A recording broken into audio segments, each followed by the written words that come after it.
आप देख रहे हैं कि कितनी विभिन्न पार्टियों द्वारा ये डेलीगेशन गया है चुनाव आयोग। करीब सभी विपक्ष की पार्टियां यहां पर हैं। मैं नाम नहीं लूंगा, आप चेहरे देख रहे हैं। गौर करने वाली बात यह है कि ये आयोजन कल लेट रात्रि को हुआ है, लेट, क्योंकि आप जानते हैं जिस प्रकार का गैरकानूनी एक्शन लिया गया है वो भी लेट रात को लिया गया था। इतने अल्प समय में हमारे सभी कॉलीग्स ने, कई लोग दिल्ली से बाहर से भी आए हैं, कुछ एक दो लोग पहुंच नहीं पाए, लेकिन करीब विपक्ष के हर रंग की पार्टी यहां पर उपस्थित है और मैं समझता हूं सब एकजुट होकर इस मामले में गए हैं। हमने चुनाव आयोग के साथ विस्तृत रूप से वार्तालाप किया। हम सब अंदर थे। चुनाव आयोग के तीनों नवगठित चुनाव आयोग और उनके सभी अफसर थे। मैं संक्षिप्त में बता दूं आपको कि हमने क्या कहा। पहली बात कि ये बहुत ही गंभीर और व्यापक मुद्दा है। ये सिर्फ एक व्यक्ति या व्यक्ति विशेष या पार्टी विशेष का मुद्दा नहीं है। ये मुद्दा व्यापक इसलिए है क्योंकि ये सीधा संबंध रखता है भारत के संविधान के मूल ढांचे से, जिसको आप बेसिक स्ट्रक्चर कहते हैं। जैसा कि आप जानते हैं, मूल ढांचे का जो पूरा कानून है वो ये कहता है, बड़ी बहुत अनूठी बात है भारत के बारे में, कि अगर कोई भी संवैधानिक संशोधन मूल ढांचे के विरुद्ध है तो संवैधानिक संशोधन भी असंवैधानिक करार किया जा सकता है। अब इसको हमने कैसे पक्ष रखा?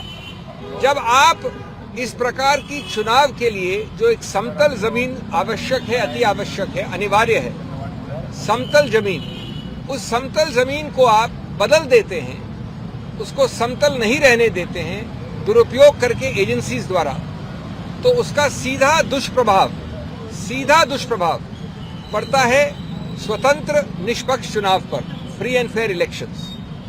उसका सीधा दुष्प्रभाव आगे पड़ता है गणतंत्र लोकतंत्र पे, डेमोक्रेसी। और स्वतंत्र निष्पक्ष चुनाव या लोकतंत्र गणतंत्र दोनों, उच्चतम न्यायालय ने केशवानंद भारती के समय से कहा है, बार बार कहा है, मूल ढांचे के एक अभिन्न अंग हैं। तो जब आप समतल जमीन को बदल देते हैं, नॉन समतल बना देते हैं दुरुपयोग करके एजेंसीज का, तो आप सीधा उस मूल ढांचे पे प्रहार कर रहे हैं, असंवैधानिक गैर कानूनी प्रहार। ये एक मूल मुद्दा है और इसके लिए सबसे बड़ा पुलिसमैन इस समतल जमीन का संविधान ने बनाया है, चुनाव आयोग को बनाया है। सिर्फ कोई स्टैट्यूटरी गठित संस्था नहीं है, ये संवैधानिक संस्था है।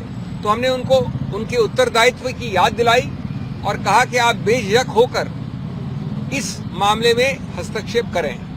दूसरा पहलू हमने बड़ा रोचक रखा उनके सामने। हमने उदाहरण तो दिए, अभी मैं 2-3 दूंगा। स्वतंत्र भारत के 75 वर्ष के इतिहास में कई सरकारें आई हैं। उसका रंग ये भी हो सकता है, ये भी हो सकता है, ये भी हो सकता है। इसी सत्तारूढ़ पार्टी की सरकारें पहले आई हैं, लेकिन 75 वर्ष में कभी भी चुनाव के बिल्कुल शुरू में, चुनाव के आसपास एजेंसीज का दुरुपयोग ऐसे कभी नहीं हुआ। 75 वर्ष में पहली बार एक पदासीन मुख्यमंत्री को कल रात को गिरफ्तार किया गया है, पहली बार। कुछ हफ्तों पहले एक मुख्यमंत्री को मजबूर करके हटा के उसको गिरफ्तार किया गया।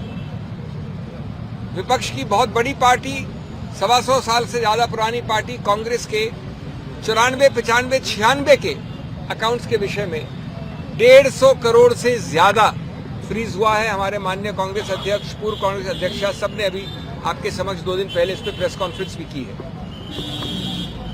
अभी हमको बता रहे हमारे मित्र लेफ्ट के, येचुरी जी खड़े मेरे साथ, उनको भी वैसे ही नोटिस आए हैं। तीसरा पहलू, हमने एक सूची दी 11 और हाल के रीसेंट उदाहरण। पुराने उदाहरण तो सैकड़ों हैं। वो 11 के 11 एनसीपी से लेकर, टीएमसी से लेकर, कांग्रेस से लेकर विपक्ष के हर पार्टी पे है जहां पर एजेंसीज का दुरुपयोग हुआ है, गिरफ्तारी हुई है। लेकिन एक भी उदाहरण नहीं है सत्तारूढ़ पार्टी का। ये कौन सी जादुई पुड़िया खाई है सत्तारूढ़ पार्टी ने कि हर अच्छाई वहां है, हर बुराई यहां है, या सिर्फ बुराई दिखती यहां पर है? अगर बुराई वहां है तो दिखती नहीं है। वॉशिंग मशीन का तो उदाहरण आपने बहुत सुन लिया है, लेकिन ये समतल जमीन की मूल ढांचे को प्रहार करता है। हमने 11 लिखित और उसके अलावा 14 उदाहरण दिए हैं अभी अभी चुनाव आयोग को। तीसरा पक्ष ये है कि अगर कुछ गलती भी हुई है तो आपने कहीं ये नहीं दिखाया कि अभी इसी वक्त एजेंसीज की रेड आवश्यक है, अभी इसी वक्त इनकी गिरफ्तारी आवश्यक है। अरे भाई, अगर कोई नोटिस या कोई कार्रवाई 2023 से चल रही है तो आप 2 महीने और नहीं रुक सकते? आपको जो कार्रवाई करनी है आप करिए, लेकिन ये क्या कि आप चुनाव के पहले वोट पड़ने से पहले ही चुनाव जीत जाना चाहते हैं? आप पहला वोट पड़ा नहीं, उसके पहले जीत जाना चाहते हैं आप? कानूनी तरीके से नहीं, गणतांत्रिक तरीके से नहीं। तो ये मामले जिसको कहते हैं आवश्यकता या जरूरत अरेस्ट की, वो किसने दिखाया है? मेरे पास अधिकार क्षेत्र है तो मैं अरेस्ट कर लूं। चौथा, हमने बताया कि आपके जो कई सारे सर्कुलर हैं चुनाव आयोग के, उसमें भी ये वंचित है। हमारे कॉलीग्स ने ये मांग की कि अगर चुनाव आयोग डीजीपी बदल सकता है, होम सेक्रेटरी बदल सकता है, किसी को बदल सकता है, तो ये एजेंसीज किस प्रकार की कोई एक विशेष एग्जेम्पशन एंजॉय करती हैं? इन एजेंसीज पे नियंत्रण क्यों नहीं करता चुनाव आयोग? इन एजेंसीज के नियुक्तियां कम से कम इन 4 महीने के लिए क्यों नहीं होती चुनाव आयोग द्वारा? ये भी पुलिस एजेंसीज हैं एक प्रकार से, ये भी सत्तारूढ़ पार्टी के उपयोग दुरुपयोग के लिए हैं।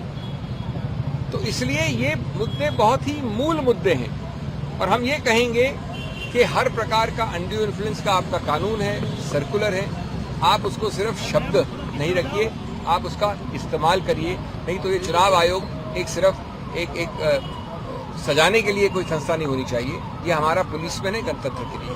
बाकी